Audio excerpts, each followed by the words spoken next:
नमस्कार. मनाविरुद्ध झालेले लग्न भाग 61. मागील सर्व भागांची लिंक मी डिस्क्रिप्शन बॉक्समध्ये दिली आहे. डिस्क्रिप्शन बॉक्स एकदा नक्की चेक करा. सुरुवात करूया आपल्या कथेपासून.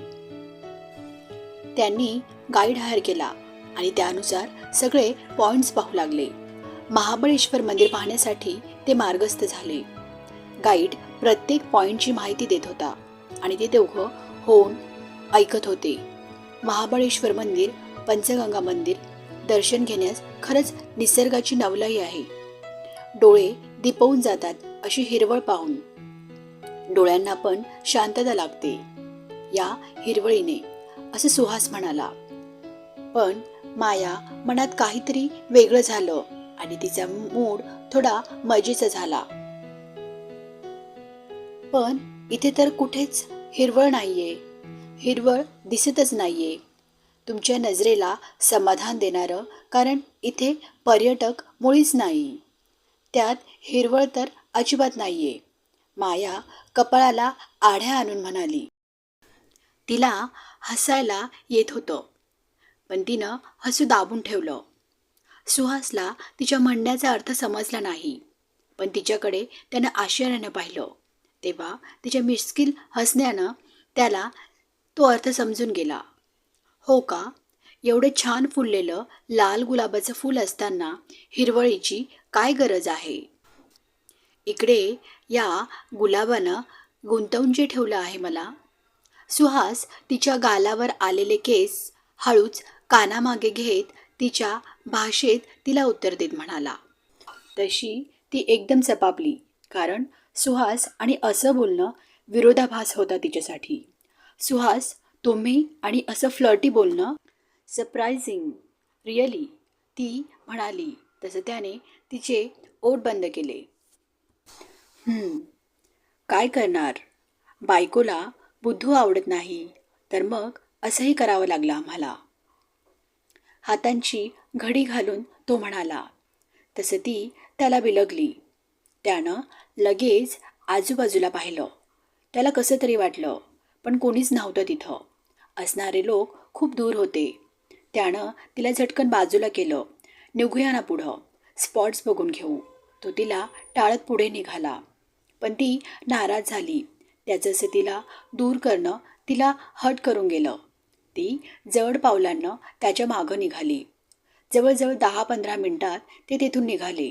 तिथून ते दोघं पॉईंट्स बघायला निघाले.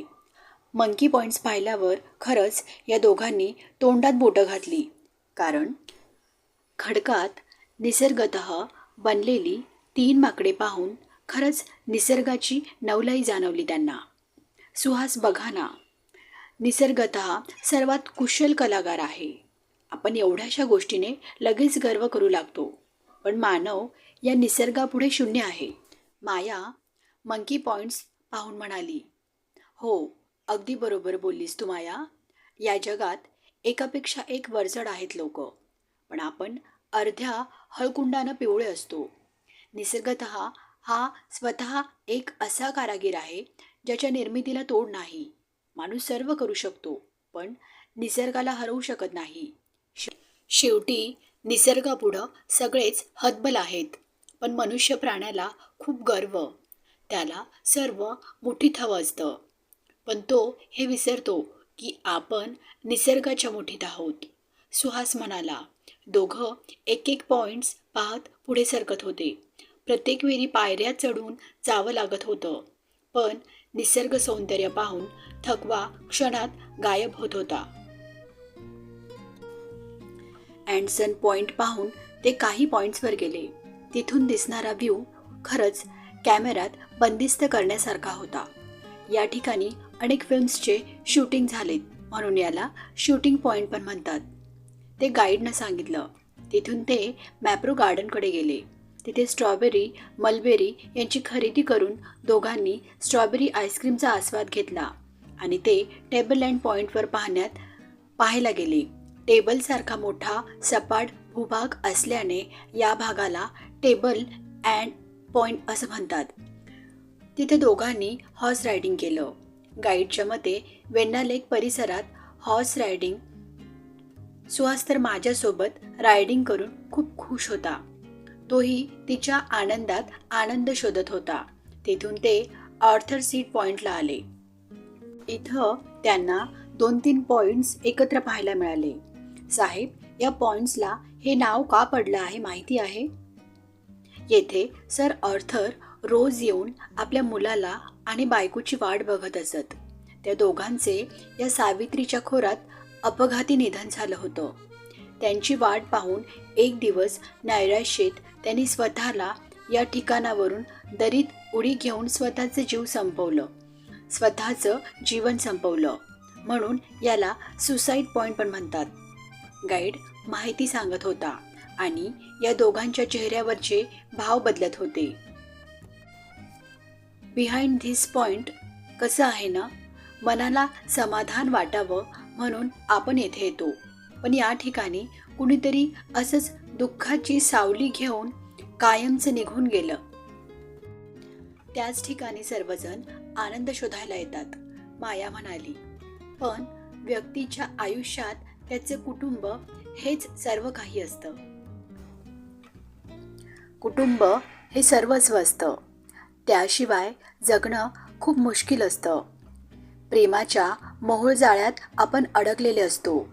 त्यामुळे त्यांच्याशिवाय जीवन अधुरं वाटतं. कितीही माणूस खंबीर असू दे, आपल्या मायेच्या माणसांशिवाय नाही जगू शकत.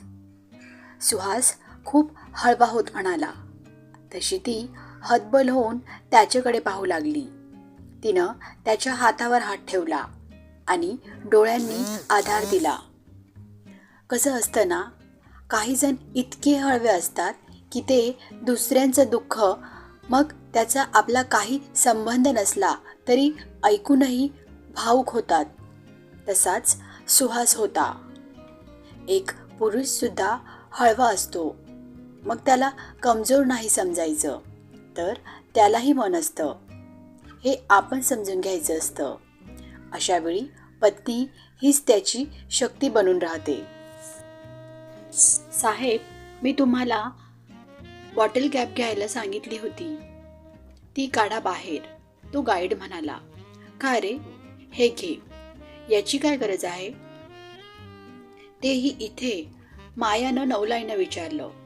अहो ताई, इथे तुम्ही ही कॅप खाली दरीत टाकली ना की ती पुन्हा वर येते बघा. ट्राय करून. गाईड मुलगा म्हणाला. Okay, air प्रेशरमुळे?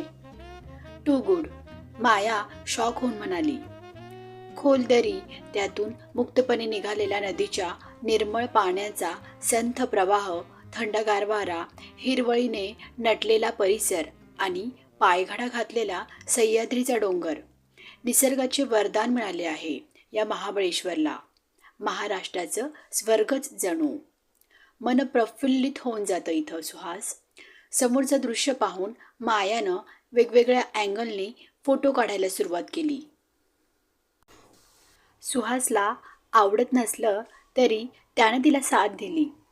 तेथून ते टायगर पॉइंट बघायला गेले, जिथं प्राचीन काळी वाघ पाणी प्यायला येत असत. म्हणून त्याला टायगर स्प्रिंग पॉइंट असं म्हटलं जातं. हे त्या गाईडनं त्यांना सांगितलं. पाणी एवढं स्वच्छ पाहून सुहासनं लगेच पाणी ओंजळीत घेऊन प्यायला घेतलं. तोच मायानं त्याला थांबवलं. सुहास, नका पिऊ. कसं आहे पाणी काय माहीत. बॉटल आहे माझ्याकडे, त्यातील पाणी प्या हवं तर, ती त्याला थांबवत म्हणाली. माया, आम्ही शेतकरी माणसं, आम्हाला पाटाचं पाणी प्यायची सवय आहे. या बाटल्यांमधील खनिज आम्ही नाही पित, तर डायरेक्ट जमिनीतील खनिज असलेलं पाणी पितो. तरीही कोणत्याही शेतकऱ्याला आजवर अस्वच्छ पाण्याने काहीच झालेलं नाही. कारण ती माती आई आहे. ती एका शेतकऱ्याची. त्यांना कधीच धोका होत नाही. तरीही नको, शेतातलं वेगळं असतं, हा नवीन भाग आहे आपल्यासाठी, माया त्याला आडवत म्हणाली. अहो ताई, तिथे बोर्ड नाही का वाचला तुम्ही? हे पाणी खूप स्वच्छ आणि नितळ आहे, पिण्यायोग्य आहे. आणि एक वैशिष्ट्य म्हणजे हे पाणी 12ही महिने थंड असतं. उन्हाळ्यातही बघा बरं, तुमच्या थंडगार बाटलीतलं पाणी लगेच गरम होईल, पण इथलं नाही, तो गाईड मुलगा म्हणाला. तसं सुहासनं मान डोलवली आणि तिनं अचंबित होऊन पाहिलं. तसं त्यानं लगेच खाली वाकून आपल्या ओंजळीत पाणी घेतलं आणि पिलं आणि तिलाही खाली वाकवून केसांवर डावा हात ठेवून आपल्या उजव्या हातात पाणी घेऊन ओंजळीतून तिला पाणी पाजलं. तिनंही थंडगार पाणी पिल्याने आपली तहान भागवली, पण तिची तहान त्याच्या प्रेमानेच खरी भागली होती. त्याचं असं बारीक सारीक गोष्टीतून त्याचं प्रेम झळकत होतं. इतर जोडप्यांसारखं जरी नसलं तरी त्याच्यासोबतचे क्षण प्रत्यक्ष तिला त्याचे त्या त्याचे तिच्यावरचे प्रेम दर्शवत होतं. काही वेळ ते तिथेच थांबले. सूर्य डोक्यावर आला होता आणि पोटात कावळ्यांनी साथ घालायला सुरुवात केली होती. ते दोघं हॉटेलवर आले. तिथे पेटपूजा करून विश्रांतीसाठी रूमवर आले. थकलेले असल्याने दोघं अलार्म सेट करून झोपून गेले आणि पुन्हा फ्रेश होऊन ते दोघं खाली आले. सुहास कार घेऊन आला. माया तिथं कुणा एका तरुणाशी हातवारे करून बोलत होती. दूर उभी असल्यानं त्याला ते काय बोलत आहे ते समजायला मार्ग नव्हता. त्यात ती व्यक्ती पाठ करून असल्यानं त्याचा चेहरा पण दिसत नव्हता, पण माया व्यवस्थित समजावून सांगत आहे असं जाणवत होतं. सुहास गप्प बसून तिची वाट पाहत होता. त्याच्या मनात विचार आला की अशा अनोळखी भागात तिला कोण ओळखत असेल. पण सुहासनं शांत राहणं पसंत केलं. काही वेळानं ती व्यक्ती निघून गेली. तसं माया केस आवरत गाडीजवळ आली. तसं सुहास ते पाहिलं न पाहिल्यासारखं केलं आणि समोर पाहू लागला.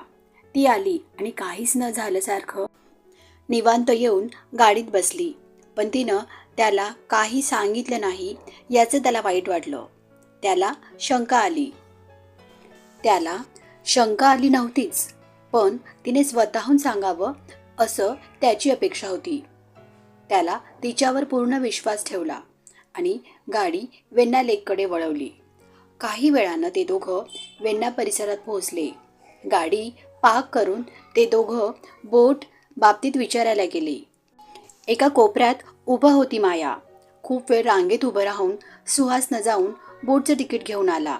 त्यांना ड्रायव्हिंग करायची होती. दोघं बोटमध्ये जाऊन बसली. त्याच्याजवळ बसून त्याच्या खांद्यावर डोकं ठेवून माया सभोवतालचे निसर्ग सौंदर्य पाहू लागली.